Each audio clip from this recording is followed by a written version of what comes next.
how to delete your TikTok post. Hello everyone, this is Sabrina here to help you today. So without any further ado, let's get right into the video.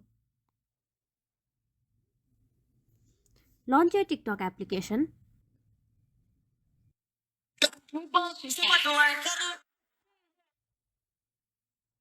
Here you will see all your posts. Now tap on the post that you want to delete.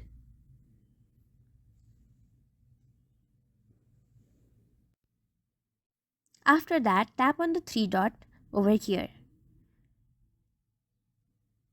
And in this last option, you will see the option of trash can that says delete. Tap on it and done.